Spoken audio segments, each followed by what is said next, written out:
Gente, boa noite. Hoje, nessa nossa 28ª aula de Biologia, comigo, o professor Daniel, nós vamos falar sobre um assunto bem interessante, mesmo, e bem abrangente na Biologia, porque ele abrange outras áreas, não outras áreas dentro da Biologia, como a gente está acostumado a pensar, tipo, a Fisiologia, que abrange Química, abrange Física, abrange Anatomia, não. A sustentabilidade. A sustentabilidade, ela abrange outras áreas fora mesmo da biologia, como áreas sociais, políticas e econômicas. E o que é a sustentabilidade? Vocês já ouviram falar sobre sustentabilidade?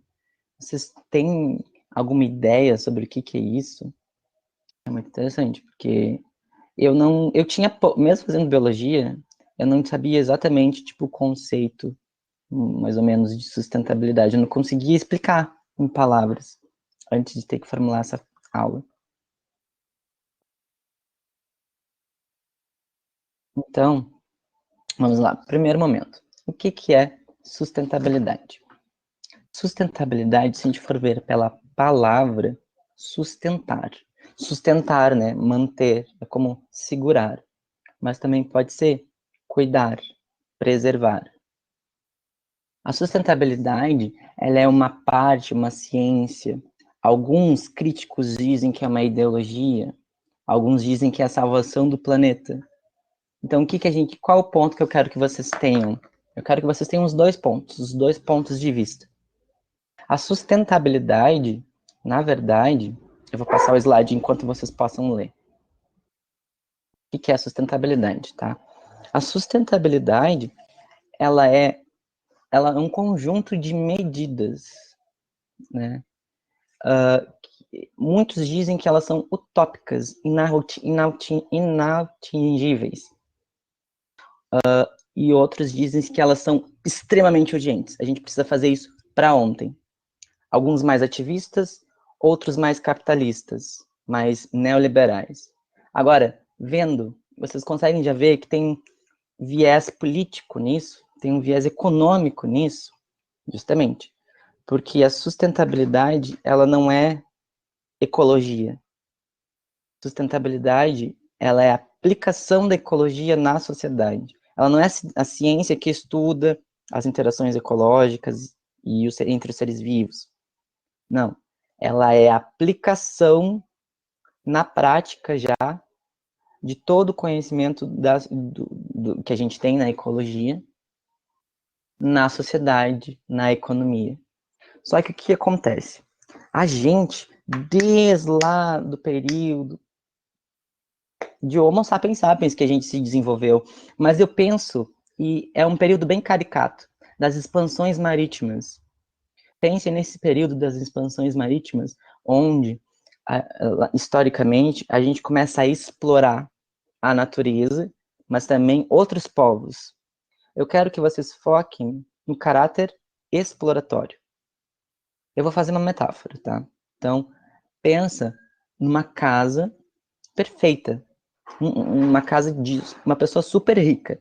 Só que essa pessoa, pode ser uma criança.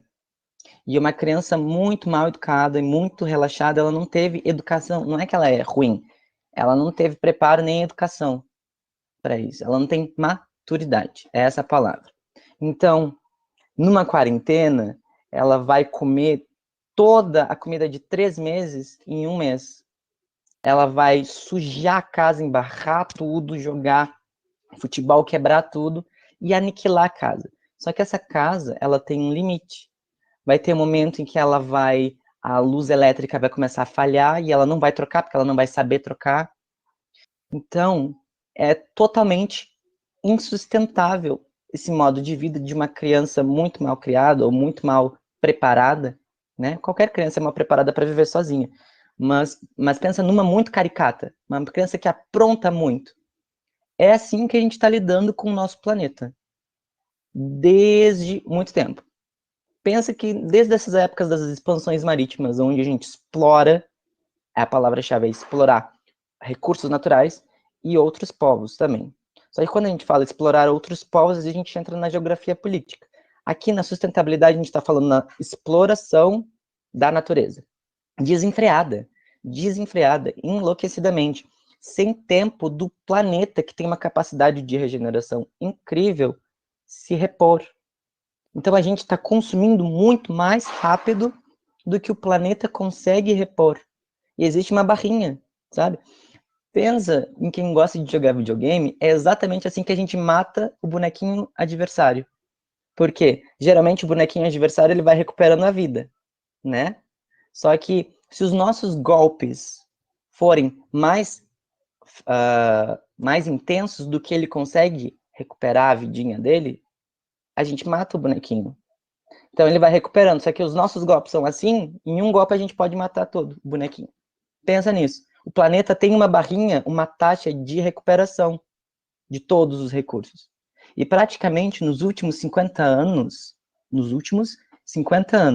desde bilhões de anos que os Homo sapiens sapiens existiram, nos últimos 50 anos, depois da Segunda Guerra Mundial, um pouco antes, na Segunda Revolução Industrial, porque a primeira Revolução Industrial foi aquelas máquinas, aquela engenharia básica.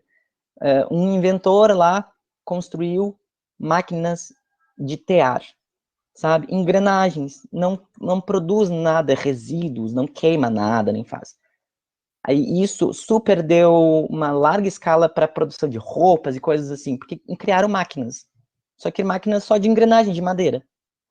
A segunda Revolução Industrial deu muito problema.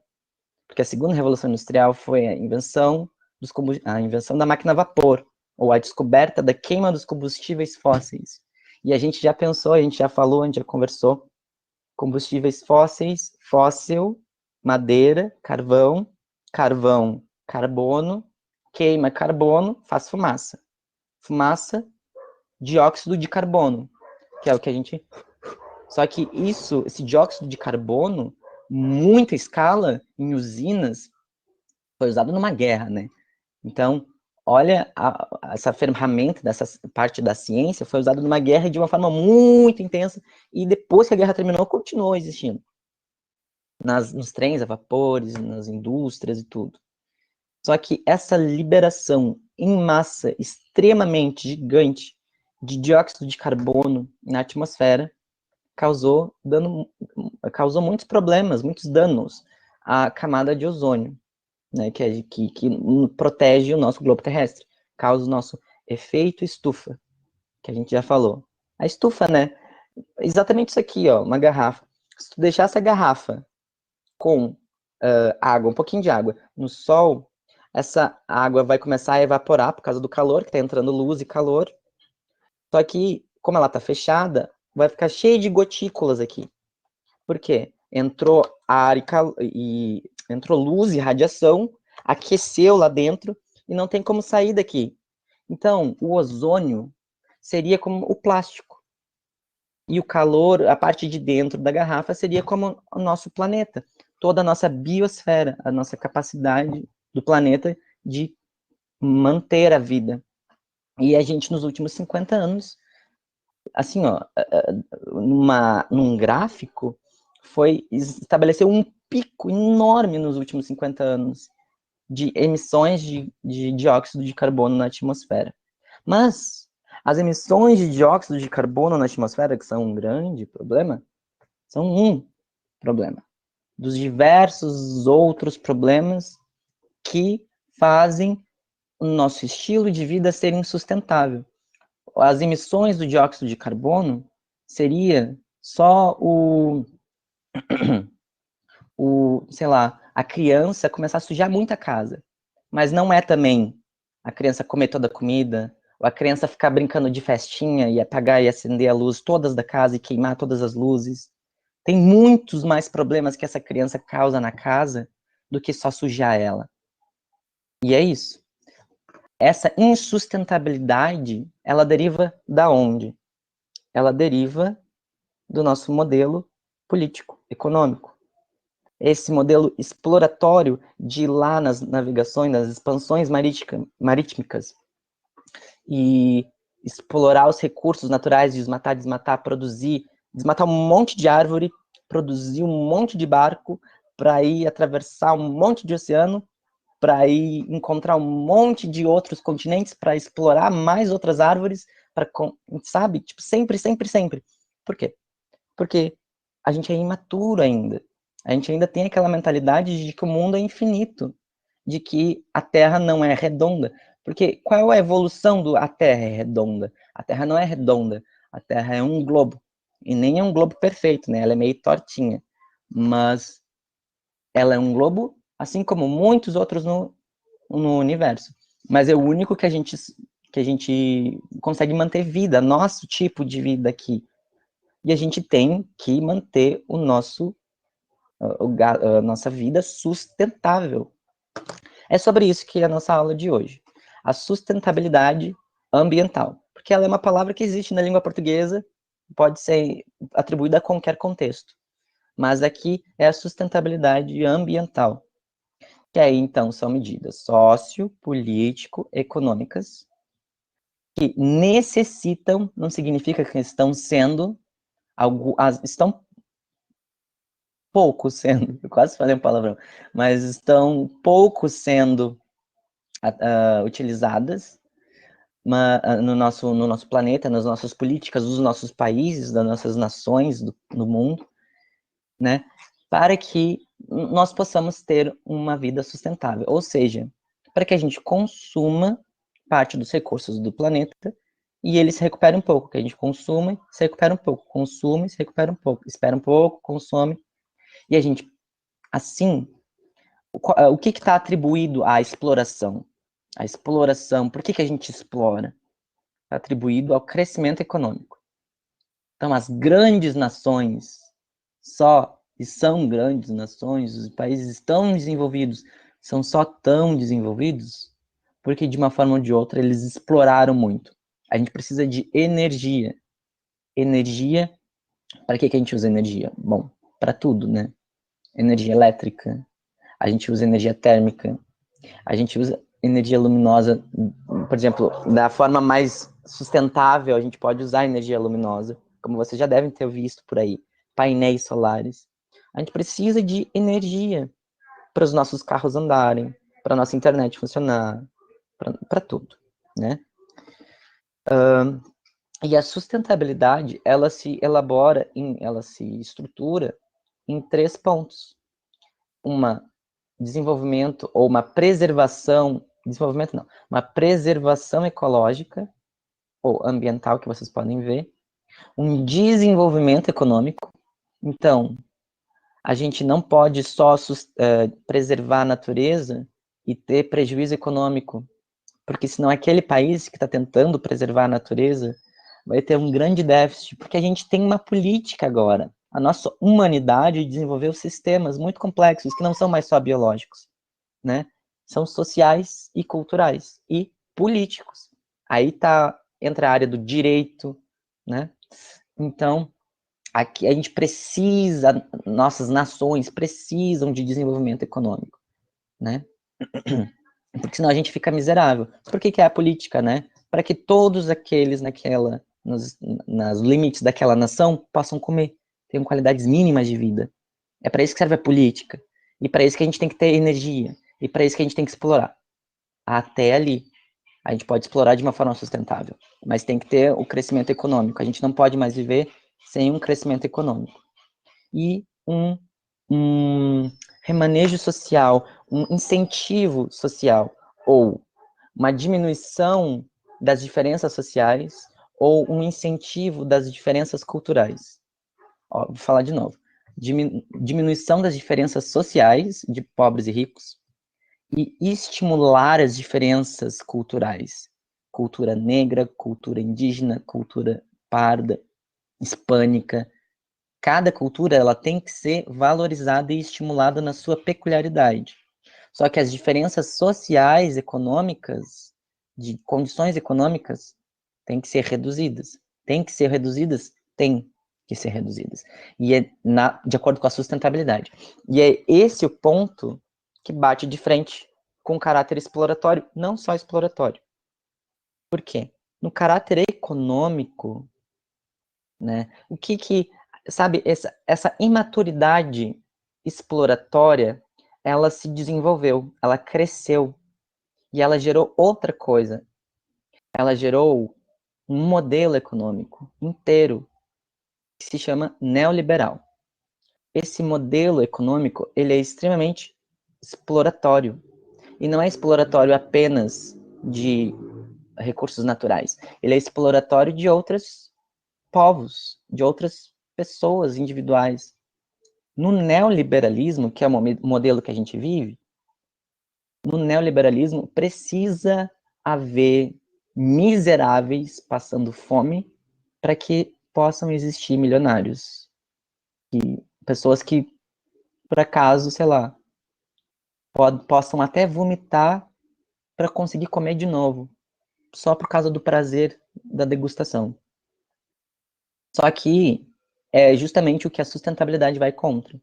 Só que todo o nosso modelo econômico, sabe, o nosso modelo político e econômico, Estados Unidos, né, que na verdade foi que criou todo essa filosofia lá, e Margaret Thatcher lá na Alemanha, eles começaram a pensar, poxa, mas precisa, essa diferença entre classes sociais, ela é natural, ela acontece, e a gente tem que nos utilizarmos da forma mais inteligente possível, porque não existe, porque essa coisa que parece extremamente injusta, surgiu depois da Segunda Guerra Mundial. E logo depois da Segunda Guerra Mundial, tinha um modelo econômico que era liberal. Tá? Não, desculpa, que era keynesianista. Só bem rápido. Era o quê? Era o pai de todos. Era tipo quase um socialismo. Era o governo, porque acabamos de sair de uma guerra. Então todo mundo precisa ficar o melhor possível. Então as classes sociais são reduzidas. Então todo mundo vai ficar bem. Só que o neoliberalismo veio contra isso. Gente, não existe isso. Para haver desenvolvimento econômico, tem que ter pobre para que tenha concentração de riqueza aqui e a gente possa trabalhar com essa riqueza e desenvolver esse país. Mas tem que haver aquele pobre. Né? E isso veio contra. A sustentabilidade, ela quer retomar isso. Ela quer que o governo tome medidas, governos das nações tomem medidas que não vão contra o desenvolvimento econômico, nunca vai contra, mas que vá contra essa diferença discrepante e injusta de diferenças sociais apenas em nome do lucro, apenas em nome de um prazer de uma pequena classe.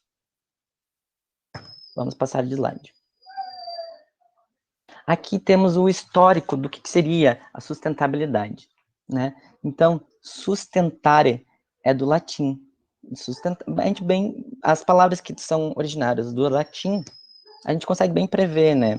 Que elas são bem parecidas com o português, porque, né, o português deriva do latim também. Mas sustentar, apoiar, manter ou conservar. O conceito e a filosofia de sustentabilidade, ela não começou em sustentabilidade, pronto, nasceu. Ela começou aproximadamente lá no século XVII, com esse carinha aqui, o John Evelyn, que ele desenvolveu os primeiros conceitos de gestão florestal. E essa gestão florestal era, na verdade, ele era, como é que é a palavra? Britânico. E ele não era visando, tipo, o bem das plantinhas, ou o bem de um ecossistema para que a gente fique bem no final. Mas não, era visando, até uma boa parte aqui, era visando a nós. A gente tem que poupar, porque senão a gente vai ficar sem. Nunca era visando o todo, o globo. E até hoje, mais ou menos, as críticas à sustentabilidade filosóficas são que pouco se pensa no de fato no ecossistema, pouco se pensa no de fato nos animais em extinção, pouco se pensa de fato nas plantas, naquela plantinha, naquela florzinha que ficou extinta. E muito se pensa em como isso vai refletir em nós. Só que isso não está errado, só que a gente se limita a isso. Porque a gente é muito egocêntrico e socialmente isso se transforma em um antropocentrismo, que na biologia a gente venha desconstruir, que a gente não está no topo da cadeia, né? A gente não é o topo da cadeia, a gente é só uma ramificaçãozinha. Só que a gente criou uma superpopulação, né? No planeta da nossa espécie, por algumas características de telecéfalo desenvolvido, essas outras coisas. Mas, desculpa, gente, que eu tô muito prolixo hoje. Mas aqui, ele ainda não considerava o bem do ecossistema. Essa gestão florestal era, tipo, quando ele percebeu que no Reino Unido estava com uma carga, uma quantidade muito reduzida de florestas. E ele pensou, poxa, não, peraí, isso tá errado, a gente vai ficar sem, a gente não pode ficar sem madeira. Né? Ele usava um termo que era caça à madeira, que ele tinha que ir contra, mas é sempre pensando na gente. Esse Gifford Pinchot, que ele inaugurou, desenvolveu o United States Forest Service, né? A Guarda Florestal Americana, Serviço Florestal Americano, ou estadunidense, melhor, né? E ele, inclusive, foi governador de um lugarzinho lá dos Estados Unidos, que eu não me lembro qual é, que nem interessa, mas aqui ele fala na natureza, ainda nessa função de mercado, né? Natureza, mercado. Desperdício e velocidade de exploração eram os pontos dele. Então não era a preservação da espécie, não era a preservação do ecossistema, porque ele está vendo o todo e está vendo que a partir do todo, se faltar aquela espécie, vai faltar vai acontecer toda a queda, toda a cadeia alimentar vai se, meu Deus, estou perdindo as palavras, vai se desestruturar, isso. E aí vai atingir em última escala nós, ainda falando nisso, em 1905.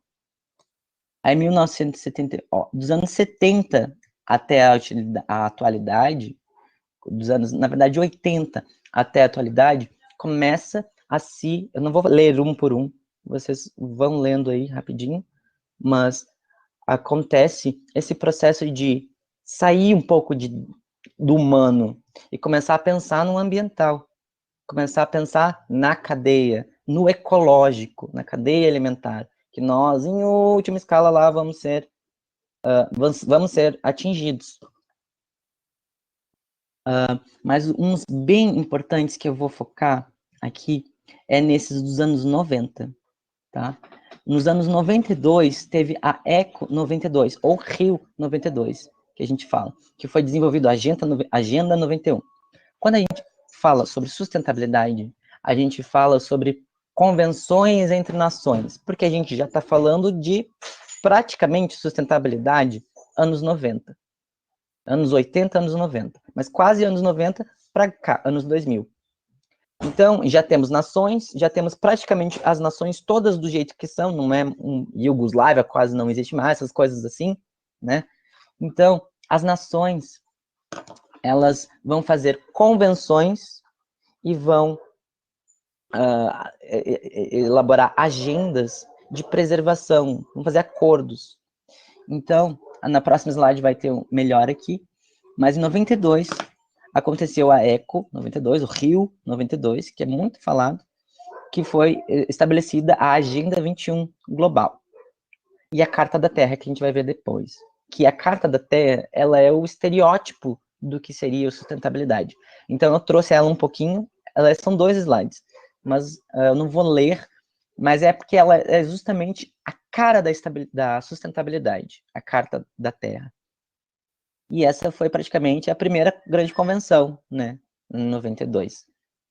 Aí a 96 teve a Agenda 21 nacional, porque o Brasil se atrasou um pouquinho, não foi logo em seguida, né? Então, esses 4 anos seguintes foi quando a gente fez a nossa agenda nacional de preservação. E ela foi elaborada e ela foi implementada apenas em 2002. Em 2002, teve a Rio+10, e não confunda que em 2013 teve a Rio+20. Né? E a Rio+10 foi a cúpula mundial sobre desenvolvimento sustentável, que foi em Joanesburgo, na África do Sul, e Em 2013, foi a Rio+20, que foi no Rio de Janeiro mesmo. A mesma coisa ali. Relatório da Conferência das Nações Unidas, Desenvolvimento Sustentável. Além das 6 convenções, além disso, teve 6 convenções do World Parks Congress, realizado pela União Internacional da Conservação da Natureza. Tá?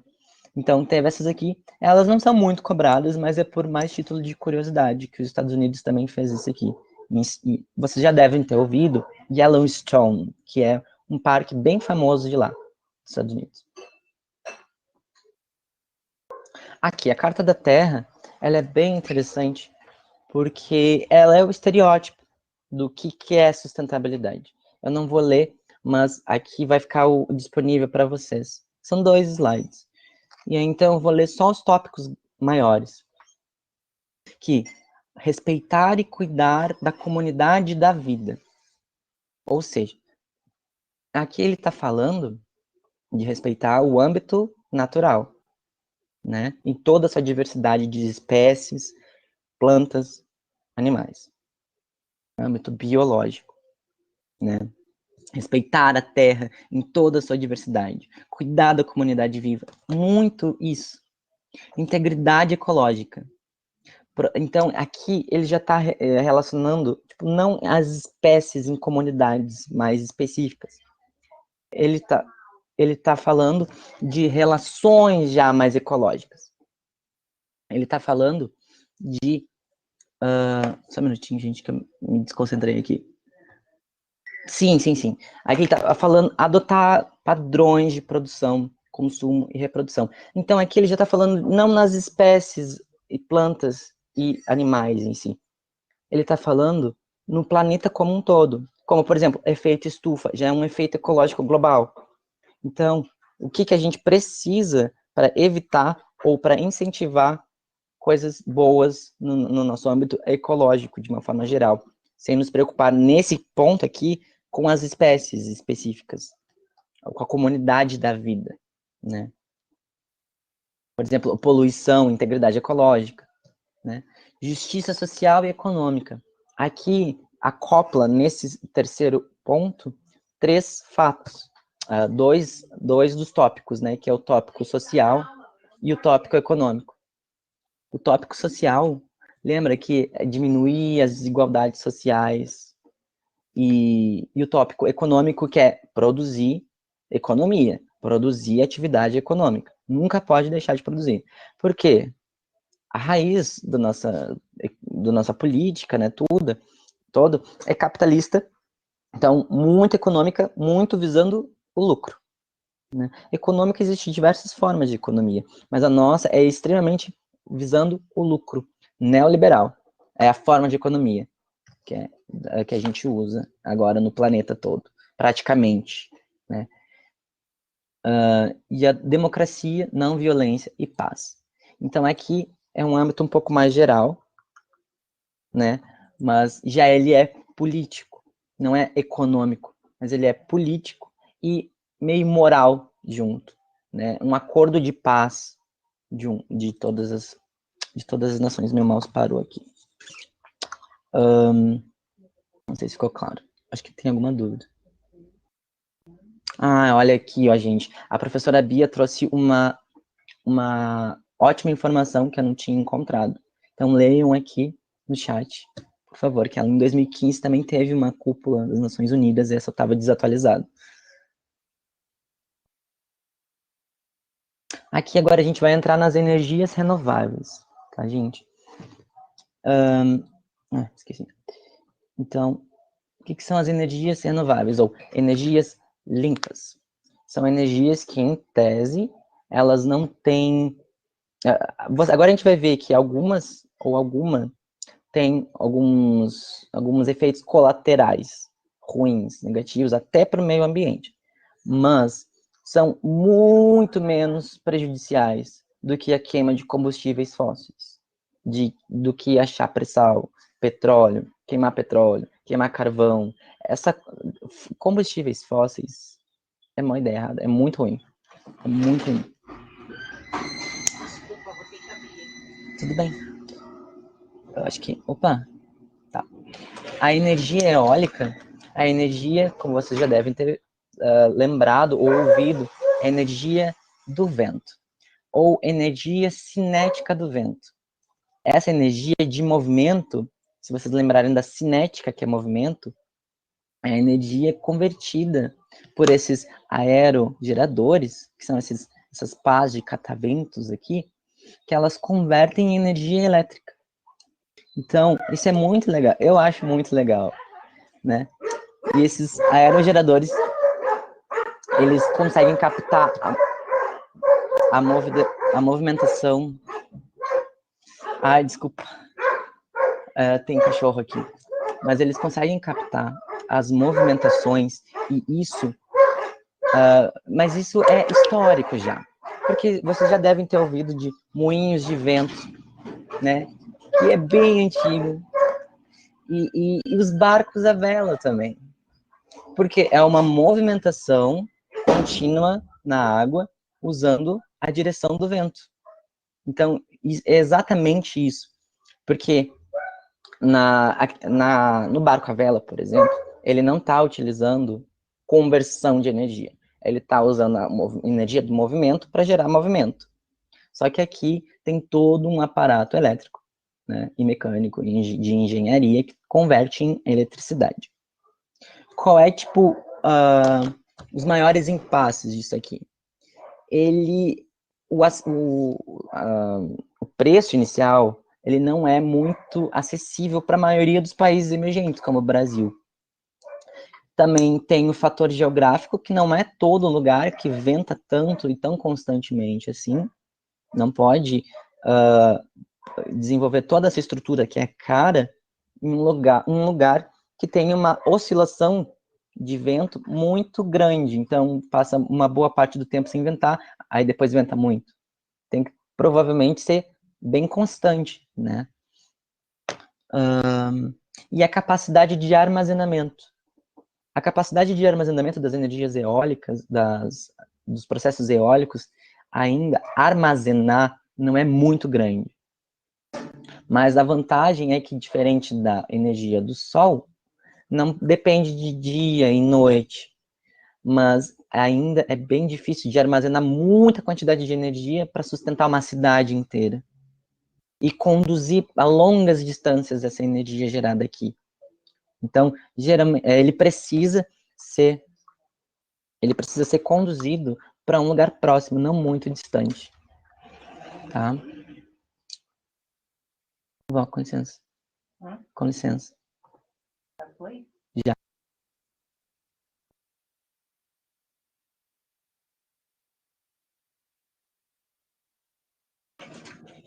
Desculpa, gente. As próximas são as energias renováveis das hidrelétricas. Como a gente pode ver, são as movidas pelo fluxo ou queda da água. A utilização da cinética, de novo, o movimento. Vocês lembram que quando a gente está numa praia, aí bate aquela onda, a gente sai flutuando para trás?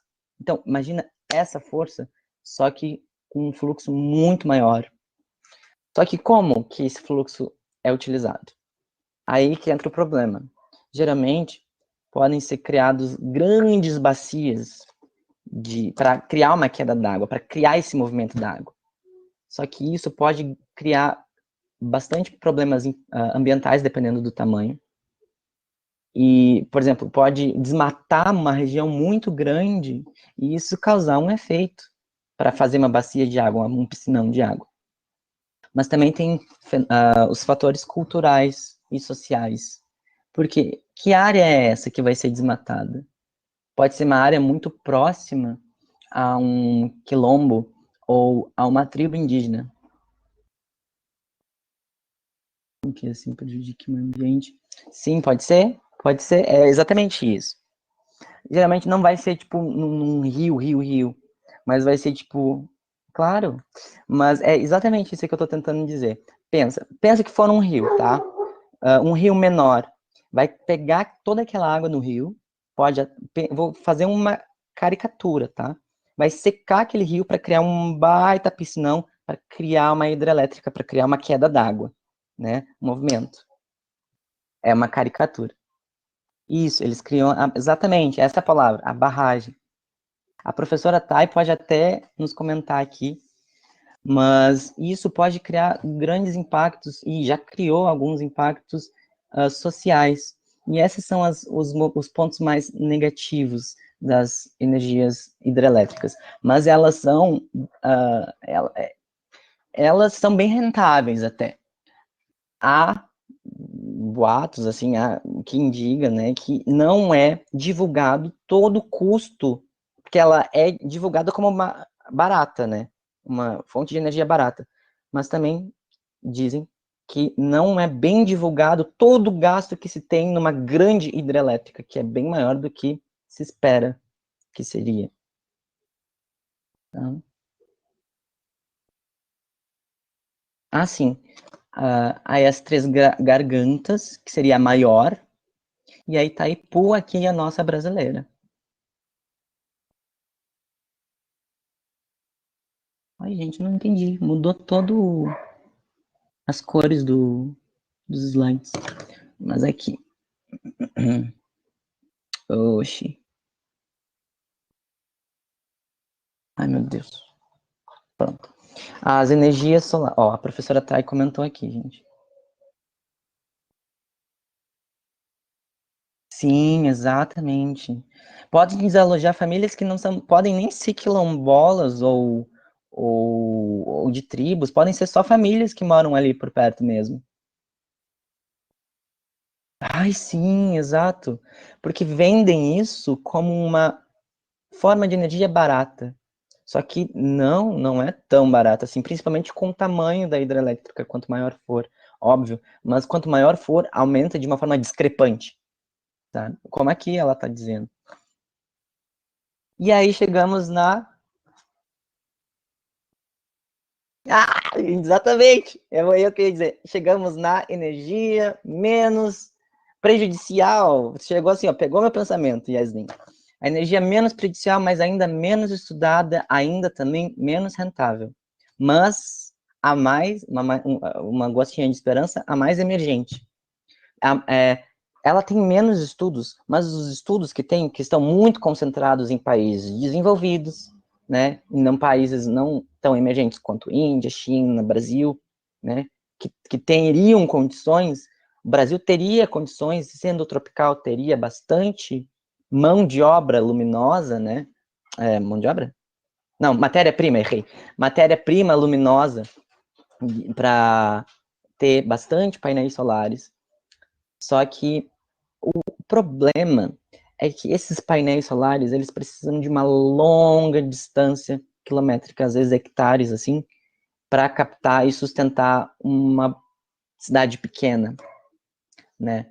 Então, o que a nossa ciência ainda precisa desenvolver? Ela precisa otimizar esses painéis e a captação de luz, para que a gente consiga captar mais em menos espaço. Por isso que a gente também, isso é muito legal porque entra na parte social, na arquitetura urbana, que os prédios verdes, que muitos deles em países desenvolvidos ou até emergentes, mas que muitos deles têm painéis solares e além de árvores pelo prédio, porque já tem uma arquitetura toda desenvolvida, toda futurística. E isso, imagina, uma cidade inteira. Lembra que a gente falou sobre ilhas de calor? Lembra que por causa do asfalto, por causa do cimento, por causa dos carros, do dióxido de carbono, sim, exato, telhados verdes, paredes verdes, né, de trepadeiras. Gente, isso é muito, muito, muito positivo para a cidade, para a atmosfera da cidade e para toda a ecologia do planeta. Mas vamos pensar na cidade. Aquela cidade, uma cidade como São Paulo, que é uma cidade cinza de tanto fuligem que tem, né? Até porque ela é bem industrial também. Ela é uma cidade que é mais precisaria, esse seria o remédio, né? Telhados verdes para a cidade de São Paulo, o remédio para melhorar a atmosfera, telhados verdes, painéis solares, paredes verdes, né? E Acho que era isso aqui do solar. Então, ele é o menos prejudicial, né? Mas o ruim, o negativo dele é que a gente não consegue, né, obviamente, captar a luz solar de noite. Só que a gente deveria conseguir armazenar, a gente precisa conseguir armazenar muito mais para que a gente consiga se manter de noite também. Só que pensa, uma cidade à noite consome uma quantidade de energia absurda, absurda, absurda. Uma cidade dependendo, Pelotas mesmo, né? Todo mundo usando eletricidade, muita eletricidade, toda, só a internet que a gente usa 24 horas, né? Agora imagina uma geladeira na sua casa, a geladeira ligada 24 horas, algumas casas a televisão ligada 24 horas, muitas luzes, se a pessoa não tiver muita consciência, várias luzes da casa, né? Então, a gente entra, que a gente pensa, a gente precisa reduzir um pouco esse nosso gasto enorme, começando por nós, né? Aqui, a gente entra num processo que tem tudo a ver com sustentabilidade, que é a agroecologia. Ecologia, agro, de agropecuária.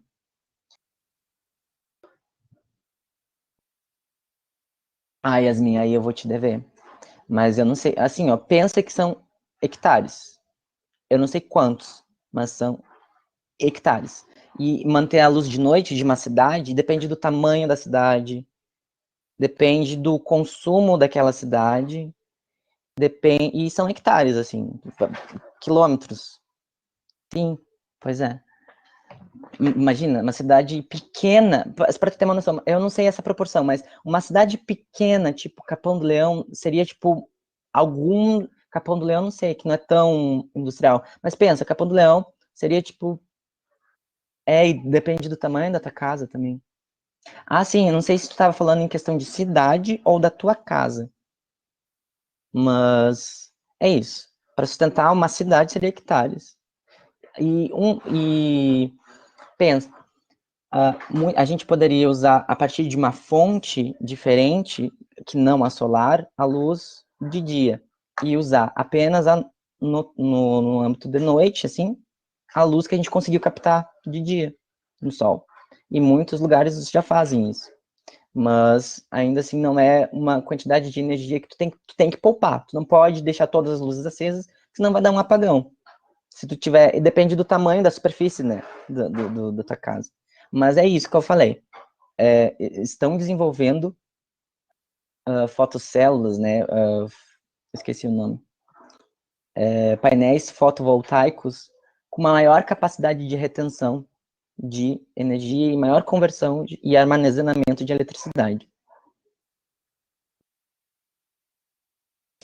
Bom, a agroecologia, ela é uma ciência que aplica, ela não é, de novo, a ecologia, que nem a sustentabilidade, não é a ecologia. Ela aplica a ecologia nos meios de produção. De que meio de produção? Agrícola, né? E aí, então, aqui no próximo slide eu vou mostrar rapidinho. Temos 15 minutos, ainda tem tempo, tá? Qual é o grande vilão? Qual era o primeiro grande vilão? Era o neoliberalismo. O primeiro grande vilão, na verdade, não era esse. O primeiro grande vilão era o caráter exploratório do ser humano. Explorar, explorar, explorar, infinitamente, sem nenhuma noção de finitude do planeta e dos seus recursos. O segundo grande foi a evolução do caráter exploratório, que é quando ele se desenvolveu um sistema econômico assim, que é o neoliberalismo, ou capitalismo, né? O terceiro momento aqui que a gente vai ver é dentro do sistema econômico neoliberalista, capitalista, vai ter a produção agrícola ou agropecuária, monocultura. Aquele monte de boi, em hectares, hectares, hectares. Ou aquele monte de eucalipto só eucalipto. Lembra quando a gente falou aquelas florestas que são só de um tipo de planta? Aquilo não é uma floresta. Aquilo é totalmente artificial. A Luísa comentou aqui. Eu conheço uma pessoa que colocou na casa dela e eles fazem uma conta de consumo para ver a que quantidade precisa. Sim, olha, a professora Thay já trouxe alguns dados melhores aqui. Eu realmente não tenho essa noção ainda, mas eu vou pesquisar depois, gente.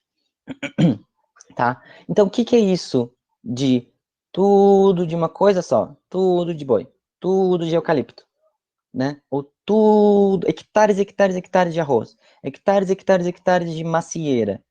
Isso é extremamente artificial, nunca existiu isso na natureza, nem nunca vai existir.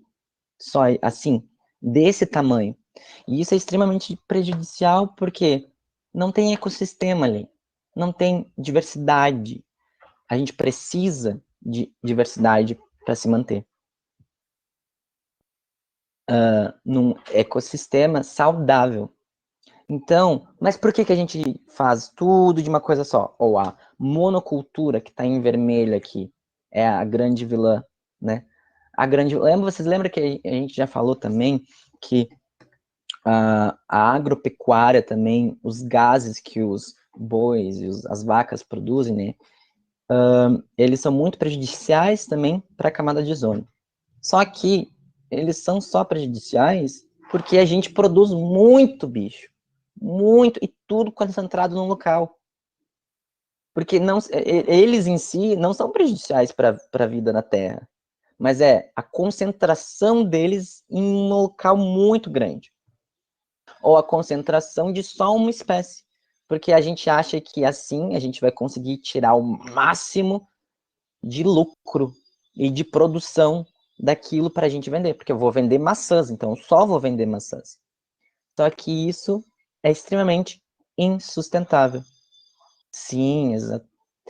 Aí a sustentabilidade, ela seria o oposto disso. Então a agroecologia, ela está extremamente sustentada na sustentabilidade. E ela tenta imitar a natureza. Os tipos, aí aqui, eu acho que a professora Bia, eu acho que até a professora Tayane vão poder me ajudar. São técnicas que eu trouxe só para comentar, porque eu não acredito que vão cobrar muito isso, mas é para vocês terem uma ideia que são técnicas de agroecologia, que é a adubação verde, a adubação orgânica, a adubação mineral, não usar agrotóxicos, que é muito prejudicial, porque fica na terra. Lembra da bioacumulação? Lembra mercúrio, aquelas coisas? Alguns agrotóxicos se bioacumulam também. E não usar adubos químicos solúveis em quê? Solúveis em água, né, que possam lixiviar para rios. Usar defensivos naturais. O que seriam defensivos naturais? Seriam outras espécies que controlam a população daquela. Então, se tem muito bichinho comendo a planta, eu vou trazer um outro bichinho que come aquele bichinho que está comendo a planta. Porque aquele outro bichinho que está comendo o bichinho, ele não é herbívoro, então ele não vai atrapalhar a minha plantação. Ele só vai se alimentar das pragas, em vez de usar um agrotóxico. Então, vocês percebem, é o uso dos conceitos de ecologia, de biologia, de uma forma muito inteligente. Só que nem sempre tão rentável quanto a monocultura. Só que, o que adianta? Ser tão rentável quanto a monocultura e ter mais 50 anos de planeta, ou ser sustentável e inteligente, né? Isso, controle biológico, exatamente. Eu achei bem interessante, pois quando eles acham que o solo está cansado. Exatamente, exatamente. O que a Yasmin falou é a combinação e rotação de culturas. É o último item. É exatamente isso. Quando a terra está cansada, quando a terra já está com os nutrientes muito gastos, o que vai acontecer? Vai ir para o outro momento, para um outro hectare, né? É muito bom. E a agroecologia, ela é baseada nessa cultura indígena. Ela pega esse traço da cultura indígena e bota no aspecto científico e faz isso de uma forma científica, né? Eu acho que eu vou pedir para a professora Bia ou para a professora Tayane comentarem sobre a adubação verde, porque eu acho ela muito legal, sabe? A adubação verde, tipo, ela se trata, tipo, de tu, em vez de adubar com minerais, essas coisas assim, tu cria, por exemplo, por favor, me corrijam se eu estiver errado. Tu plantas rasteiras, sabe? Que elas vão preparar o solo para que, com minerais e com também um sustento de firmeza, para que tu possa ter uma cultura de maçãs, por exemplo.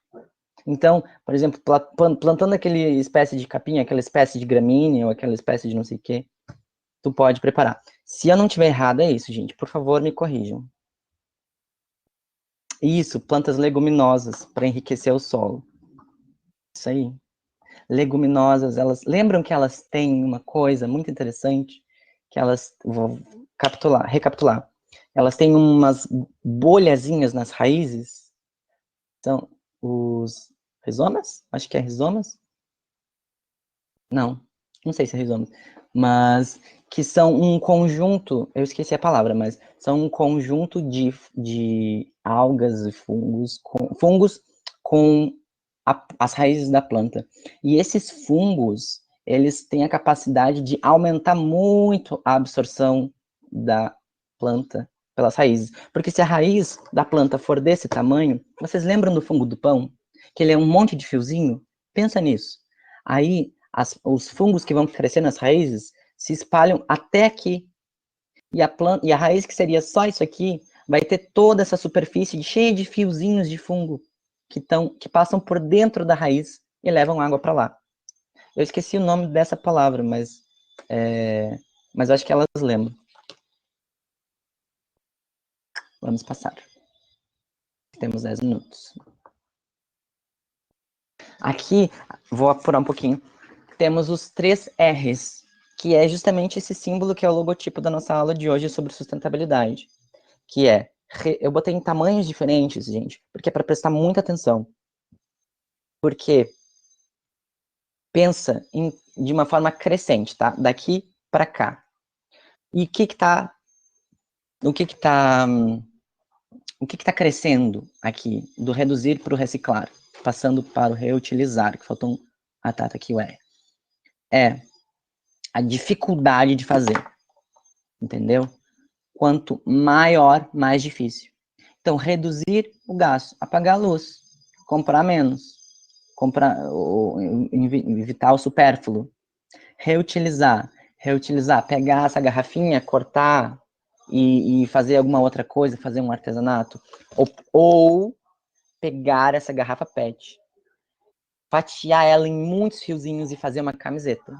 Eu estou reutilizando, porque reciclar é transformar físico e quimicamente. Então, eu deveria aquecer, derreter e misturar com outro produto químico, ou fazer isso também, e transformar aquilo em outro produto. Isso é reciclar. Tá?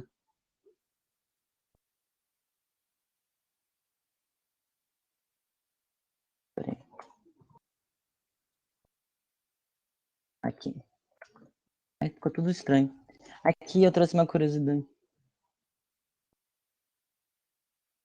Sim, exatamente. Exatamente, Yasmin, também acho. Concordo contigo. Tá? E o que outra coisa que é um exemplo de reutilização? Voltando aqui, né? Porque aqui, ó, geralmente não, tem que passar por uma indústria de reciclagem, né? E os outros dois a gente pode fazer em casa. O que é reutilização? É exatamente o que eu tô fazendo. Isso aqui é uma garrafa de suco de laranja, que eu peguei e uso como água, né? Ou usar sacolas de super como sacolas de lixo. Isso é reutilizar. Aqui é uma coisa que eu trago bem interessante, que está bem completo, e eu confesso que, apesar de fazer biologia, eu só memorizei isso e aprendi isso agora, fazendo essa aula, que é as corzinhas. E não é difícil, gente, são só 6 cores, né? E muitas vezes as políticas públicas de cidades pequenas, e, por exemplo, Pelotas, nem respeita, nem sabe o que é isso, e bota umas cores nada a ver nas lixeiras, né? uma lixeira azul e é, tipo, sei lá, só uma lixeira azul, assim, parado, só porque é uma lixeira azul de enfeite. Sendo que podiam ser as cores certas, e são só essas 6 cores, gente. Sabe? Então, os vermelhos, a lixeira vermelha, que é para plásticos, a lixeira azul, que é para papéis, a lixeira amarela, que é para metais, a verde, que é para vidros, a, a marrom, que é para orgânicos, e a cinza ou branco ou preto, às vezes, que é para não recicláveis. Pensa aqui em lixo tipo isopor ou lixo hospitalar. Mas lixo hospitalar pode ser até a parte, mas ó, não acho que tem uma cor específica para ele.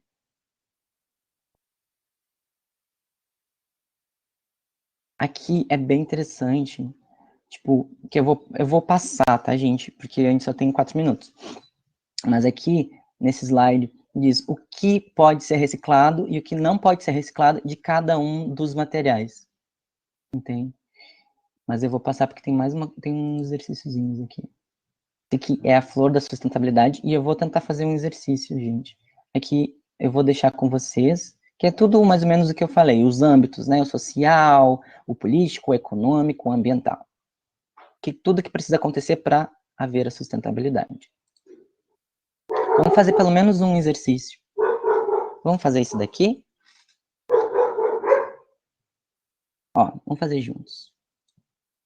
Aí vou aumentar aqui a tela.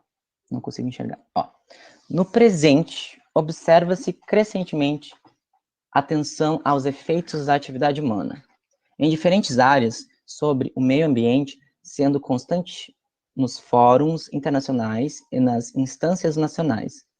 A referência à sustentabilidade como princípio orientador de ações e propostas que deles emanam. Lembra uma coisa, palavras-chave sobre esse assunto, a sustentabilidade. Convenções nacionais, internacionais, sabe? Entre diferentes áreas, prestar atenção em degradação ambiental, já pensa ecologia, e ecologia também é uma palavra, já pensa sustentabilidade, tá? Vamos pensar sobre sustentabilidade. Essa questão é sobre isso. Ó, sustentabilidade, ele tá, no caso, bem explícito, mas tem várias questões de Enem, como a gente sabe, que não são explícitas. Prestem atenção que eu já vi questões de sustentabilidade caírem em várias áreas da biologia, do Enem, como em questões de português, como interpretação de texto, mas era um texto sobre sustentabilidade, um banner sobre sustentabilidade. A sustentabilidade explica-se pela A. Incapacidade de se manter uma atividade econômica ao longo do tempo sem causar danos ao meio ambiente. A sustentabilidade é a incapacidade de se manter? Não, né? Essa é justamente o que não é sustentabilidade.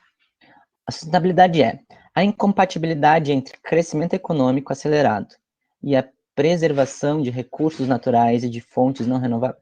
Não é incompatibilidade entre isso. Ele não é sobre isso que a gente está falando. A sustentabilidade não é a diferença entre uma coisa e outra.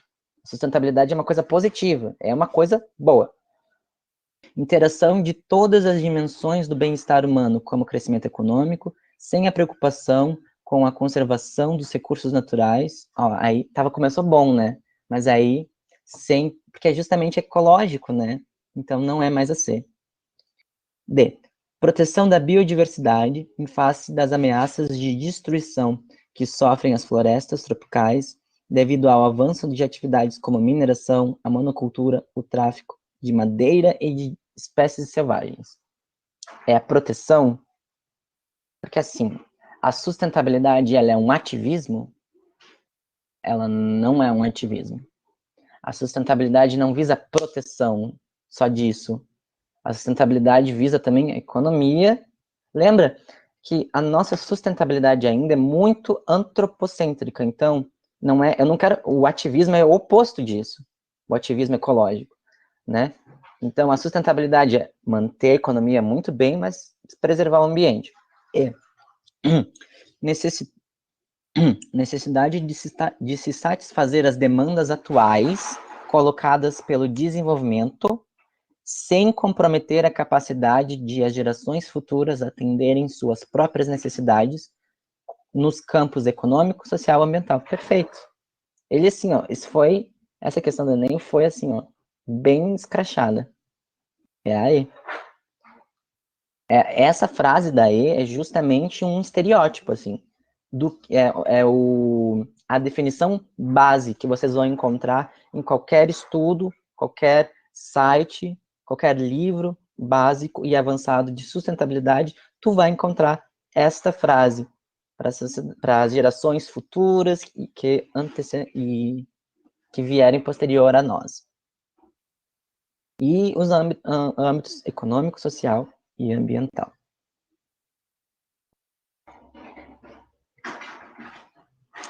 Então, gente, é isso. E espero que vocês tenham gostado. Vou fechar bem direitinho no tempo. E eu acho que pode parar de gravar, então. Se ninguém tiver alguma dúvida.